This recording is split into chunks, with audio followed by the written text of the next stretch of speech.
Murray, over to you. Hey, thank you very much. Hey, it's match game, right? Is finding a job like finding a date? Local company says yes. We have to play matchmaker. CulturecliQ is in the house, still to come. How you might be able to find the perfect job match. Sweetheart of a job. When I open up the Fox 2 Job Shop right after this. Time for Murray. It takes two, baby. It takes two, baby. Me and you. Me and you getting the job. Me and you, the employer. That's Marvin Gaye and Kim Weston getting us started here in the Fox 2 Job Shop. And Colleen Albright is here. I know we're doing it a little bit differently these days. It's a little weird, but that's good. It's good. She is the founder and CEO of CulturecliQ, which is like an online dating service. You get it? It takes two. And she hooks job candidates up with the right people who are going to hire them. Tell me about the company. It's a really interesting concept. New company.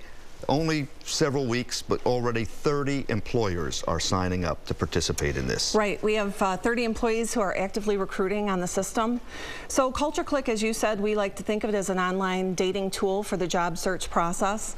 So what we do is we start off by asking candidates to create a profile that is completely different from what they're used to. It's not a corporate resume. It's more of a conversational marketing piece that allows them to highlight their skills and experience, but also a little bit of their personality and their work preferences. From there, we have the candidates and the companies complete 30 cultural descriptors that we call culture cues, and they rank them in terms of the level of importance to them. Candidates are then matched to companies who are a perfect cultural fit for them. The system does the rest. All right, so I give you my information. You put it out on this computer-based system, and the companies scan your system and they look for people that they think would be a good match. Exactly, and candidates do the same for companies that they think would be a good match for them. What does it cost the candidate? It's absolutely free for the candidate. The only thing is an initial investment of time for them to determine their cultural preferences as well as to create a profile, and then the system does all of the work. Real quickly, what kinds of things would I have to tell you for you to match me up with somebody out there? So it starts with these 30 cultural descriptors that we're talking about, and that can be anything from ranking how important working for a global company is, a company that's more consensus driven versus a company that's innovative and risk-taking. So you place on a continuum how important those items are to you, and then we have an algorithm that will go and match you to companies that answer similarly. Wow, it's a great idea. You're looking for the person who fits the culture, not necessarily the job. And that's the key.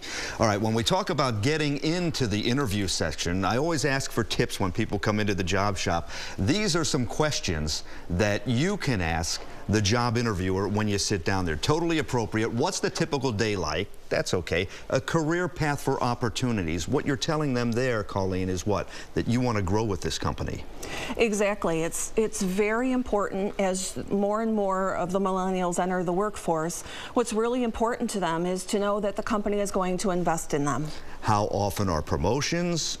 What challenges face the staff? That's a tricky question to ask, but it's okay, you say. Well, there's a lot of insight that you can gain from asking that question. One, determining, is management aware of what's going on in their company?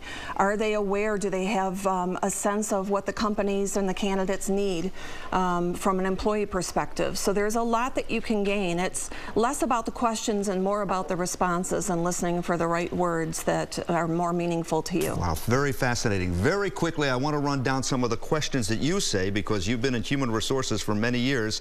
Not that many years, but she's been there. She's an experienced person.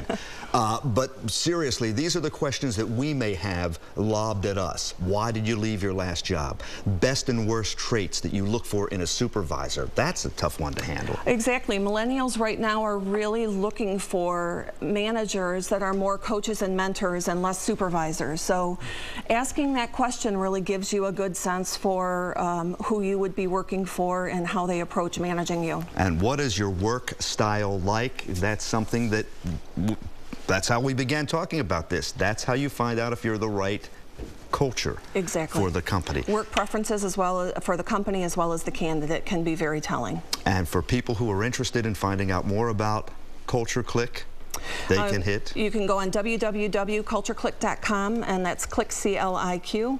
We are also at all of the job fairs in the recruiting season right now. And they're also on our website, myfoxdetroit.com. We have a link right there in the job shop to make it much easier for you. Colleen, thanks for being here. Thanks so much for having me. having Come on back me. with more tips. Will do. All right. Thank you. I'll see you tonight on Fox 2 News beginning at 5 o'clock. Jason.